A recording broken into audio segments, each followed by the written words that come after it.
All right, friends, so we are picking back up with our journey, with our exploration of these ancient stories that we started back toward the beginning of August.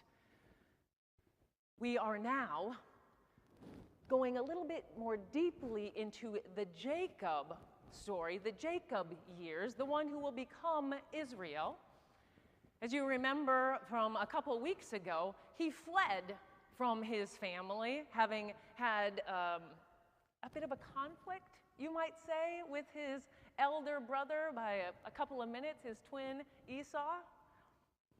So he has gone to find a wife.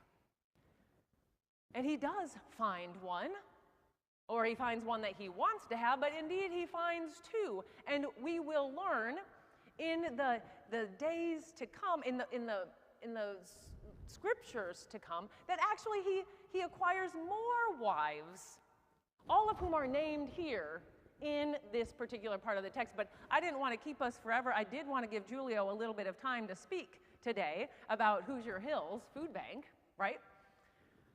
So I cut that part off, and it was all about baby making, okay? Didn't get graphic or anything like that, but focused on Leah, the one who was unloved, and how God then shone upon her, blessed her with the way that women could be blessed. That's how you were understood to be blessed in that day, as if you could bear children. And she had 4 boys for Jacob.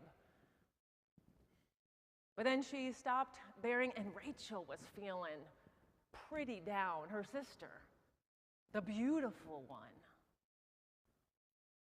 So what did she do? She gave Jacob another human being, because her father had given her a human being.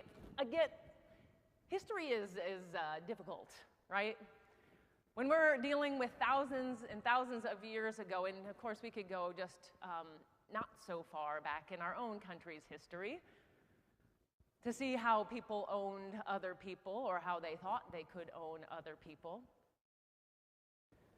But given this time and in this place, Rachel gave her maid, her servant, her attendant to her husband as a wife, so that she could have children through this one.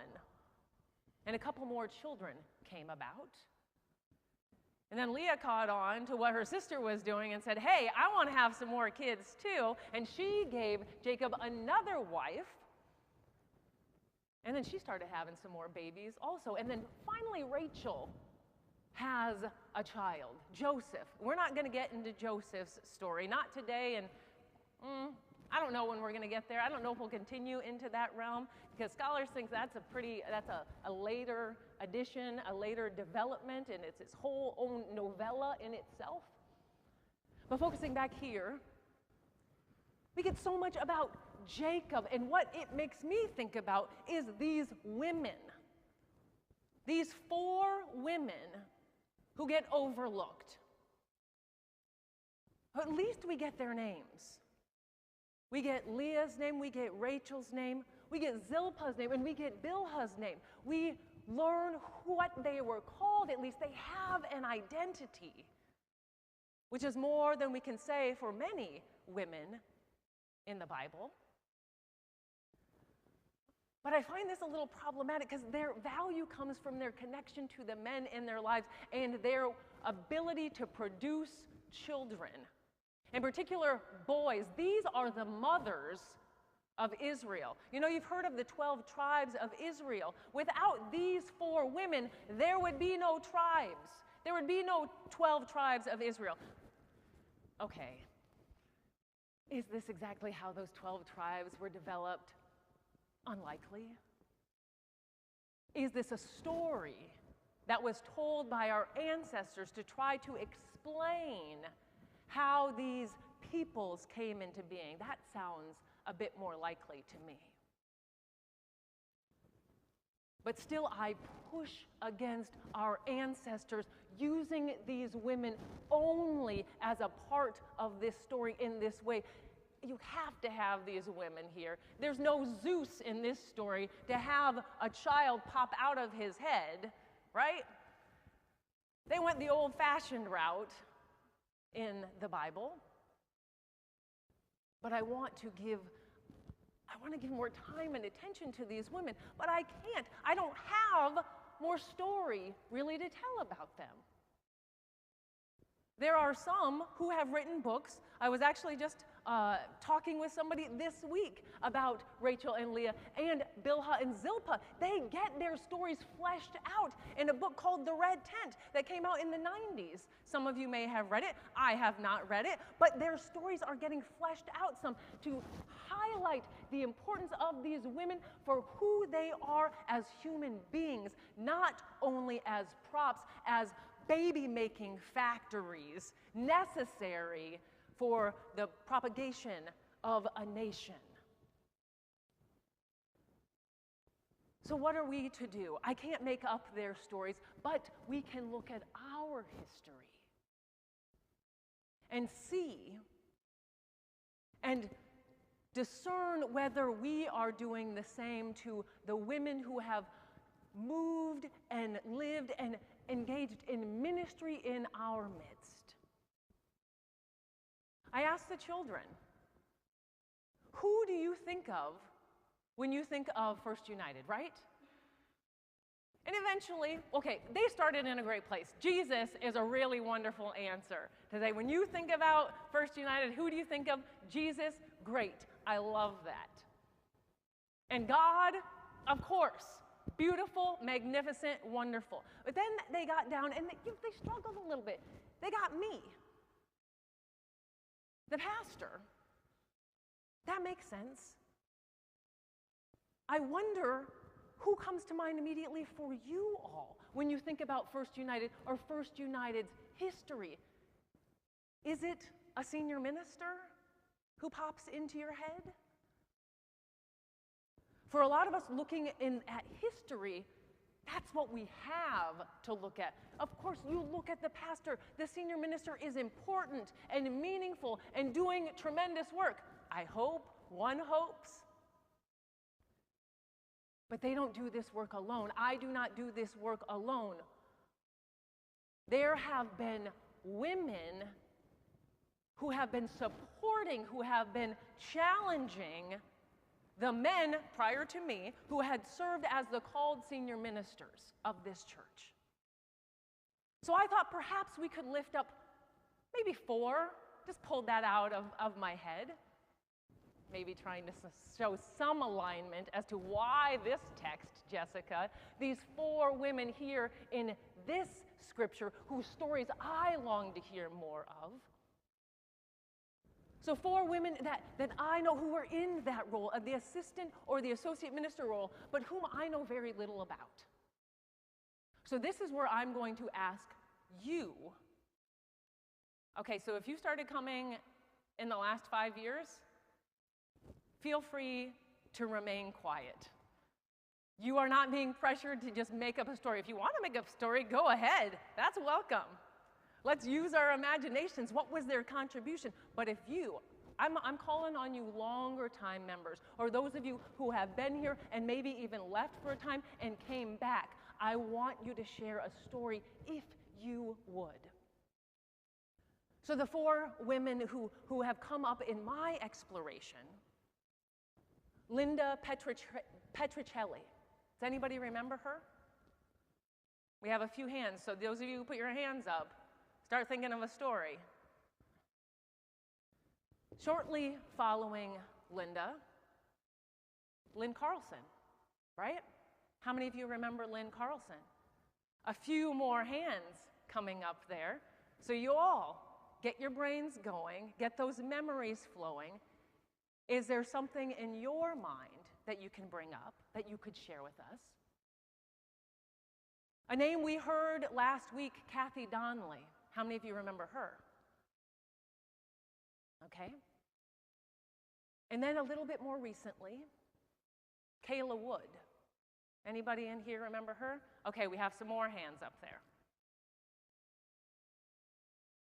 I am asking, we are asking, just as these stories were passed down via oral tradition, because we've lost some of the records, folks. I was even asking Lisa, who do we have?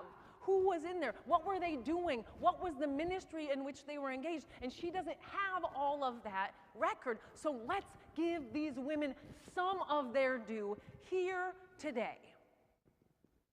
I have a microphone I'm going to bring around. It doesn't have to be an elaborate story, but give us an idea of who these women were. You can raise up your hand if you have a story to share about Linda. And I know we only had a couple of people, and I might have to run. Or Kyle, do we have a microphone up in the choir that somebody could speak at? There's one. Okay, they might be able to speak to that one. Okay. All right, Linda Petruccelli. I saw 2 hands for that.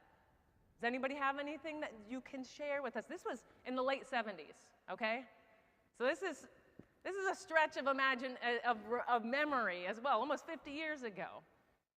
Can anybody share a few words about Linda? I saw a hand there and a hand there. You got anything? What's that? Not a story? It's okay. Can you tell her anything about Linda? Can't. Yeah, you remember the name. Do you have a story? All right, up in the choir loft, Kyle, if you can get us there. Linda was just out of her ministry education, or her divinity, and she was probably the first full-time female we had on staff in a ministerial role in the 70s. And she ruffled feathers, and she was lovely. She's this Italian, vibrant personality, and I remember her well. Thank you so much, Cindy. So Linda being likely the first woman in a ministerial role, a full-time ministerial role in the church. And again, this was in the late 70s with A.E. Lacey, I think right around that time. I think she may have come right before him. And that she ruffled some feathers, you know? Hey, well-behaved women rarely make history, right? And I did learn she left because she went to serve as a missionary in Thailand. So she was active and involved and engaged. She was American Baptist during, because we had already come together, was First Baptist Church, United Church of Christ at that time. She was already there moving and shaking and doing that work. All right, Lynn Carlson. We got a story about her?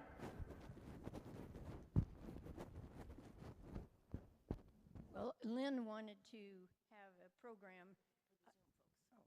Okay. Lynn wanted to have a program where we enriched the teachings of the Bible, and so she recruited about 10 people to come to a class that she taught every week for 2 years, and I was one of those people.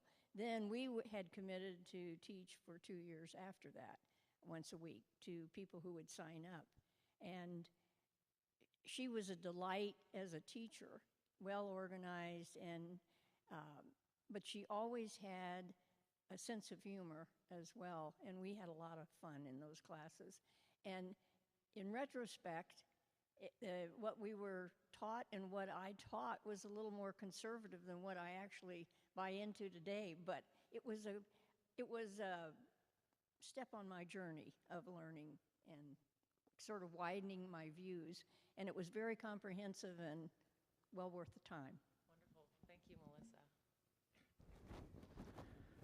All right. Oh, Cindy or Siri, you want to share something as well?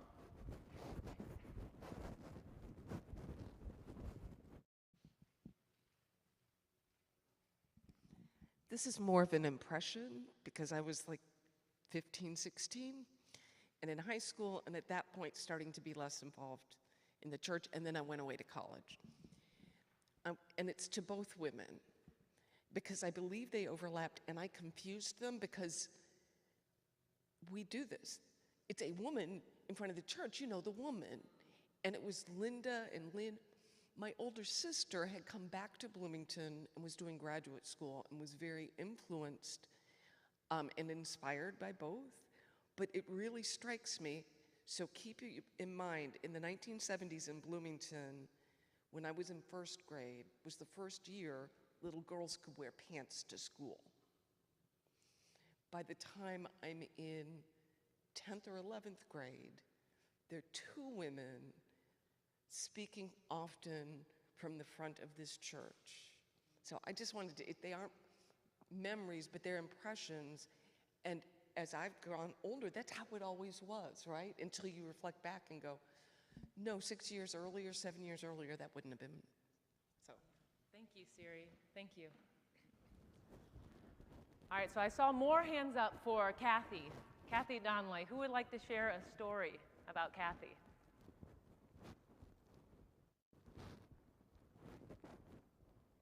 Give you a moment. It doesn't have to be a full-fledged story. It can be fewer. Thanks, Ted. Kathy was here when, she was the assistant pastor for Tom's son.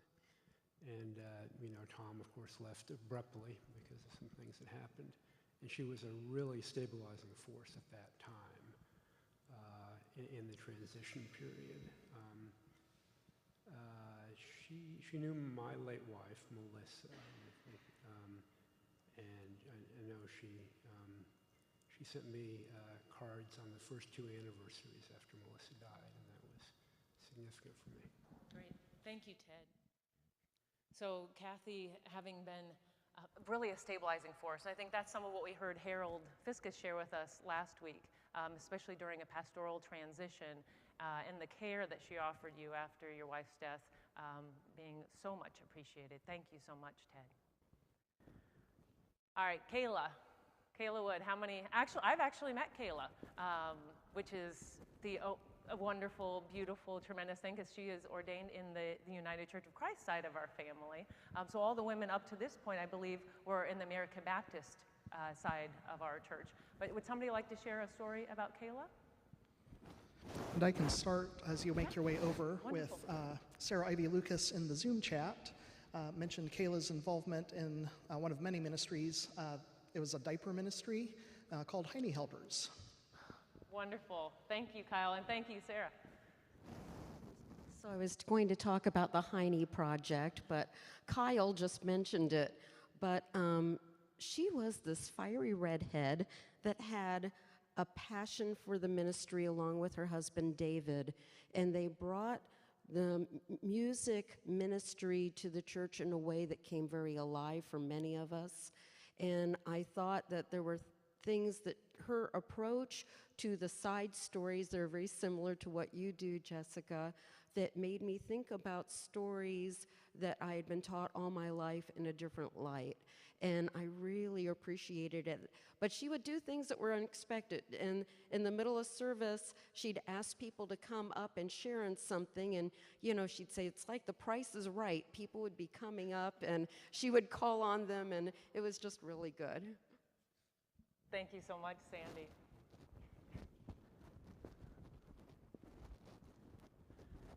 Friends, these women, these tremendous pastors, ministers in this place are a part of who we are today. They are a part of who we've been over the past 50 years at least, but of course a part of that longer tradition, a part of that longer history. But again, that's just scratching the surface.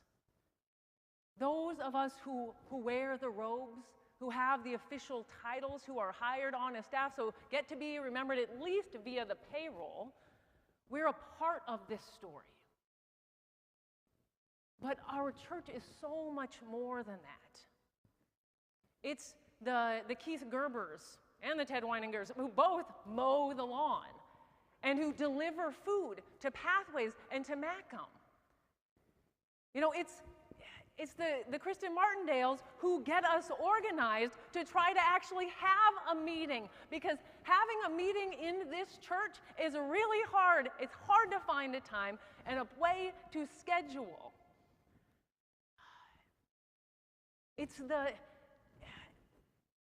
Lungi Lammers family who, when we ask and they say, hey, we need some ushers today.